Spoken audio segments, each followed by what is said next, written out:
Hello friends, स्वागत है आपका आपके अपने YouTube channel S Kumar gardening में। इस चैनल पे आपको फ्रूट, फ्लावर और वेजिटेबल्स की ग्रो केयर एंड ग्राफ्टिंग के अपडेट लगातार मिलते रहते हैं। तो आज के इस अपडेट में जो जानकारी मैं आपके साथ शेयर कर रहा हूँ वह गुआवा प्लांट, जो कि एयर लेयरिंग से तैयार किया पौधा है, उसके ट्रांसप्लांट के समय आपको क्या सावधानियां बरतनी चाहिए। अक्सर यह देखा गया है कि एयर लेयरिंग से तो लोग पौधे आसानी से तैयार कर लेते हैं, मगर कुछ समय पश्चात वह पौधे खराब हो जाते हैं।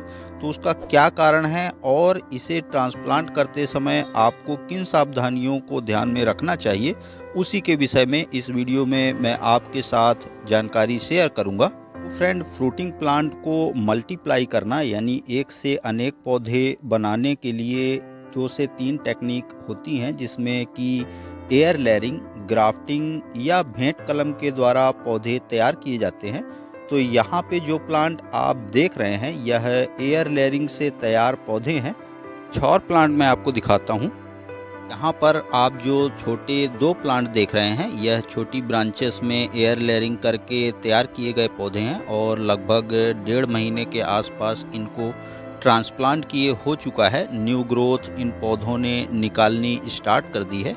अभी तक गुआवा प्लांट पर सिर्फ एयर लेयरिंग के माध्यम से ही मैंने प्लांट तैयार किए थे, मगर इस साल मैंने एक प्लांट ग्राफ्टिंग के माध्यम से भी तैयार करने की कोशिश की। 2 ग्राफ्टिंग मैंने की थी एक ही प्लांट पर, एक सक्सेस हुई और एक फेल हो गई है। तो उस प्लांट की ग्राफ्टिंग भी मैं आपको दिखाता हूँ।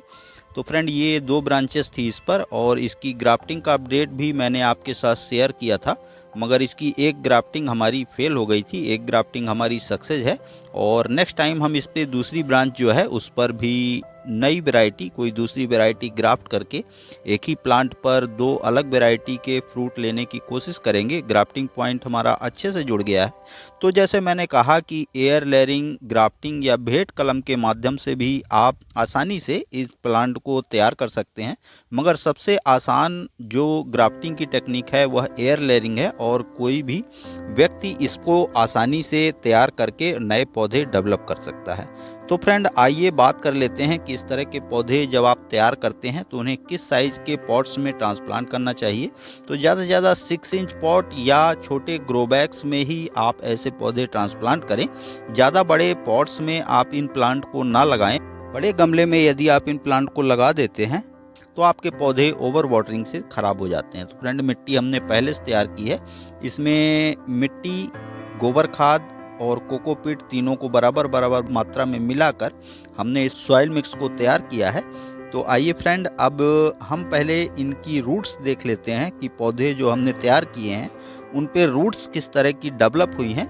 इस पौधे से मैंने इसे तैयार किया है। यह 3 साल पुराना प्लांट है और यह मेरे गार्डन में लगा हुआ है, और उसी पौधे से मैंने इसे तैयार किया है।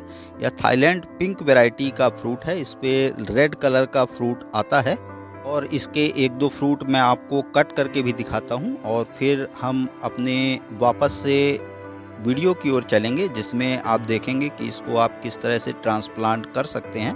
तो फ्रेंड देखिए, इसके छोटे और बड़े 2 फ्रूट मैं लेके आया हूँ। इस पे देखिए रेड कलर का, और बहुत ही कम सीड इस पौधे पर आते हैं। और ये जो पौधे मैंने तैयार किए हैं ये अपने फ्रेंड्स की रिक्वेस्ट पर, उनको ये पौधे लगाने थे, तो उनकी भी रिक्वेस्ट थी कि मुझे भी ये प्लांट चाहिए, तो उनके लिए ही मैंने ये प्लांट बनाए हैं। तो फ्रेंड देखिए, इस पे रेड कलर का, अभी ये फ्रूट कुछ अध पके हैं और पूरी तरह पे पकने पर यह लाल कलर के हो जाते हैं। तो फ्रेंड देखिए, हम इनको, जो पौधे हमने कट करके लाए हैं अपने मदर प्लांट से, उनको हम खोल के और देखेंगे कि रूट्स किस तरह डेवलप हुई हैं, और साथ में यह भी जानेंगे कि इन पौधों को आपको ट्रांसप्लांट करते समय किन बातों का ध्यान रखना चाहिए ताकि आपके पौधे खराब ना हों। तो फ्रेंड देखिए, हमारे पौधे पर रूट्स कुछ हद तक अच्छी तरह से डेवलप हो चुकी हैं, और थोड़ा पॉलीथीन को हम आराम से बाहर निकालेंगे ताकि हमारी बिल्कुल भी रूट्स जो हैं वो ख़राब ना हो। देखिए, इसमें अच्छी रूट्स डेवलप हुई हैं। पहला प्लांट जो मैंने आपको खोल के दिखाया, और फ्रेंड इस पे सिर्फ जो सॉइल मीडिया उपयोग किया गया है वह कोकोपीट उपयोग किया गया था, और थोड़ी सी इसमें ओनियन का रस हमने लगाया था और उसके कई अपडेट्स मैंने आपके साथ शेयर किए हैं कि एयर लेयरिंग आप किस तरह कर सकते हैं। तो अलग अलग फ्रूटिंग प्लांट पर आप एक ही तरह से एयर लेयरिंग कर अनेकों प्लांट बना सकते हैं। इसके कई अपडेट एयर लेयरिंग के मेरे चैनल पे हैं, लिंक आपको डिस्क्रिप्शन बॉक्स में मिल जाएगा। आप वहां पे जाके एयर लेयरिंग किस प्रकार करते हैं उसका तरीका सीख सकते हैं। तो फ्रेंड, हमने इसके कोकोपीट को हटा दिया है और नीचे की ब्रांच को थोड़ा सा हमें कट कर लेना है। ये देखिए, ये पार्ट खाली है, यहाँ पे कोई रूट्स नहीं है। तो देखिए हमने इसे कट कर लिया है। एयर लेयरिंग जब भी आप करें तो जुलाई, अगस्त, सितंबर और अक्टूबर का मंथ एयर लेयरिंग के लिए बेस्ट होता है। तो इस पे चूँकि अभी रूट्स कम हैं और हमारे पौधे पर ज़्यादा प्रेशर ना आए, उसकी पत्तियों को फूड सप्लाई सही ढंग से हो पाए, इसलिए हमको इसकी एक्सेस पत्तियां और ब्रांचेस कट करनी पड़ेंगी। कुछ एक पत्तियां सिर्फ भोजन बनाने के हिसाब से हम अपने पौधे पर छोड़ देंगे ताकि पौधा अपने भोजन को आसानी से बना पाए। तो देखिए हमने जो भी एक्सेस पत्तियां थी वो कट कर दी हैं। कुछ नई और कोमल पत्तियों को छोड़कर बाकी पुरानी सभी पत्तियां जो इस पर आई हुई थी उनको हमने कट कर दिया है। अब इस तरह से यदि आप अपने पौधे को ट्रांसप्लांट करते हैं तो आपका पौधा अच्छे तरह से सरवाइव करेगा। चूँकि हमने इसकी ज़्यादा से ज़्यादा पत्तियों को हटा दिया है तो इसके भोजन बनाने की जो रिक्वायरमेंट है वो कम हो गई है।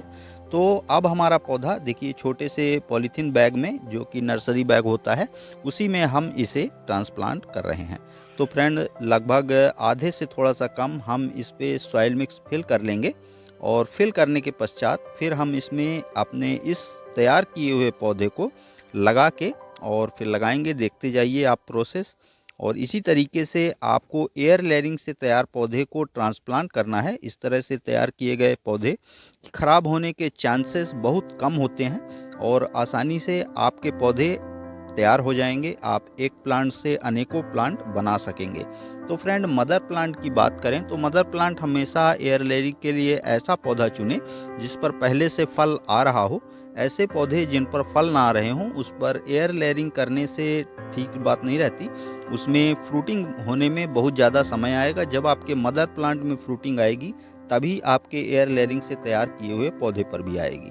तो फ्रेंड, हमेशा ऐसे पौधे पर ही आप एयर लेयरिंग करें जिसमें पहले से फल आ रहा हो। और ऐसे तैयार किए पौधे पर जैसे गुआवा प्लांट की बात करें तो आप नेक्स्ट ईयर आपको इससे कुछ ना कुछ फल ज़रूर मिलेंगे। तो देखिए हमने इसको पॉलीथीन बैग में रख कर और फिर अपने ऊपर से सॉइल मिक्स को फिल किया है। और फिल करने के पश्चात आपको पॉलीथीन को हल्का सा हिलाना है, इसकी रूट्स डैमेज ना हो, इसलिए आपको इसे तेज से दबाना नहीं है। इस तरह से आप हल्का सा हिला दें तो आपकी मिट्टी स्थायी हो जाएगी। और चूंकि हमने सॉइल मिक्स बिल्कुल सूखा उपयोग कर रहे हैं इसलिए आपको इसकी जल्दी से जल्दी वाटरिंग करनी है, क्योंकि रूट्स में जो मॉइस्चर है वह यह सूखी मिट्टी जल्दी से जल्दी सोख लेगी और आपके पौधे को ख़राब कर सकती है। तो देखिए हमने इसकी तुरंत से वाटरिंग कर दी है और दोबारा से इसको हल्का सा हिलाएंगे। जो सॉइल मिक्स हमारा नीचे हो गया है उसको थोड़ा सा और फिल कर लेंगे हम, ताकि हमारा पौधा बिल्कुल स्थिर खड़ा रहे। तो देखिए हमने जिस तरह से इसकी ट्रांसप्लांट किया है इस पौधे को, आप इसी तरह से छोटे ग्रो बैग में या ज़्यादा से ज़्यादा 6 इंच पॉट में ही आप इसे ट्रांसप्लांट करें। ज़्यादा बड़े पॉट में इस तरह के तैयार पौधों को जल्दी से शिफ्ट न करें। तो जैसे हमने इस प्लांट को ट्रांसप्लांट किया है उसी तरह हम दूसरे पौधे को भी ट्रांसप्लांट करेंगे। रूट्स देख लेते हैं और फिर आगे की प्रोसेस। तो फ्रेंड देखिए, बिल्कुल सावधानी से हमने जो एयर लेयरिंग की है वह बिल्कुल नॉर्मल तरीके से की है। कोई भी खर्च, जीरो बजट में इस तरह की एयर लेयरिंग के माध्यम से आप पौधे तैयार कर सकते हैं। मिट्टी के माध्यम से भी आप एयर लेयरिंग कर सकते हैं, मगर मिट्टी थोड़ा कड़ी हो जाती है क्योंकि जब आप इस पे कोकोपीट का उपयोग करते हैं तो उस पे मॉइस्चर जो है वो लंबे समय तक बना रहता है, मगर मिट्टी जल्दी से हार्ड हो जाती है, उस पे रूट्स ज़्यादा तेज़ी से चल नहीं पाती। तो देखिए फ्रेंड, दूसरे प्लांट पे भी हमारे रूट्स डेवलप हो चुकी हैं, तो सेम तरीके से हम इस पौधे को भी ट्रांसप्लांट कर लेंगे। तो फ्रेंड, जब भी आप इस तरह के प्लांट तैयार करें और उन पौधों को ट्रांसप्लांट करें तो कम से कम 20 से 25 दिनों के लिए आपको इसे सिर्फ ब्राइट लाइट वाली जगह पे रखना है।